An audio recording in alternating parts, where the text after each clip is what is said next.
आजच्या भागामध्ये आपण बघणार आहोत सायली आणि अर्जुन इकडे गप्पा मारत असतात. अर्जुन सायलीला म्हणत असतो, आपण यांची इन्व्हिटेशन लिस्ट चेक करूया, म्हणजे आपल्याला महिपतचं नाव वगैरे सापडेल. आणि इकडे अंकुश त्याच्या गिरिजाच्या मैत्रिणीला धमकवत असतो. तिचे फोटोज काढलेले असतात, तो तिला दाखवत असतो आणि म्हणतो, गिरिजाला तू जर माझ्या हाती सोपवलं नाही तर मी तुझे फोटो वगैरे व्हायरल करेल. आणि इकडे सावी प्रियाला कॉल करून म्हणत असते, अगं काहीतरी नवीन प्लॅन कर. प्रिया म्हणत असते, मी त्याच विचारामध्ये आहे ग, पण ती मध्ये सायली येते आणि सगळा प्लॅनची वाट लावते. इकडे लग्नामधून गिरिजा गायब झालेली असते, त्यामुळे सगळे विचारात असतात. आणि सायलीला पण खूप टेन्शन येतं, गिरिजा कुठे गेलेली असेल, तिने माझ्यासोबतच होती, मला तर काहीच सांगितलं नाही. नागेश्वर म्हणत असतो, त्यांना मी कुठूनही शोधून काढेल, ही मुलगी अचानक कशी गायब होऊ शकते. आणि इकडे अंकुश तिला म्हणत असतो, गपचूप गुंगीचं औषध दे आणि गिरिजाला माझ्याकडे बोलवून आण, नाहीतर मी तुला या आयुष्यातून उठवून टाकेल. नंतर आत्या इकडे खूप खुश असते, कारण तिला माहिती असतं गिरिजा किडनॅप झालेली आहे.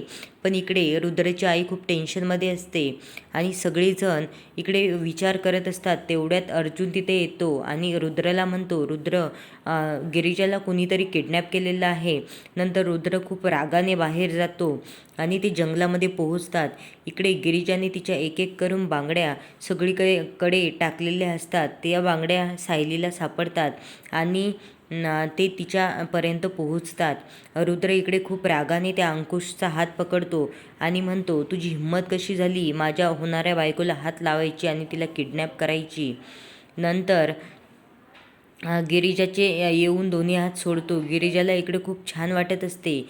तिचा होणारा नवरा तिच्या मदतीला धावून आल्यानंतर इकडे ते गुंड्यांसोबत फायटिंग सुरू करतात आणि ती संपल्याच्या नंतर लगेच इकडे त्यांनी दाखवलेलं आहे अर्जुन आणि गिरिजा, सायली या तिघांना घरामध्ये जाताना.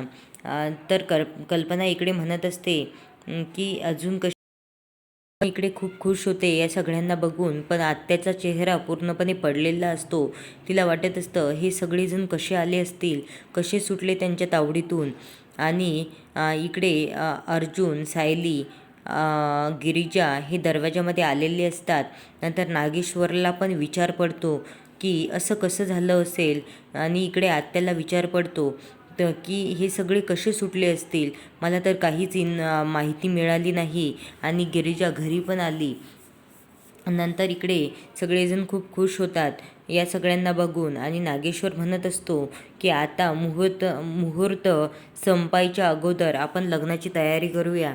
इकडे सगळेजण लग्नाच्या तयारीला लागलेले असतात आणि फायनली गिरिजा आणि रुद्राचं लग्न इकडे होत असतं. हे दोघेजण नवरदेव नवरीच्या वेशामध्ये तिथे उभे राहिलेले असतात आणि मंगलाष्टका वगैरे सुरू होतात. इकडे प्रियाचा चेहरा पूर्णपणे पडतो. सावी पण खूप निराश होते की फायनली यांचं लग्न होत आहे आणि या सगळ्यांना आशीर्वाद देण्यासाठी सगळेजण उभे असतात. इकडे सायली, अर्जुन पण खूप खुश झालेले असतात, कारण त्यांचं एम फायनली कंप्लीट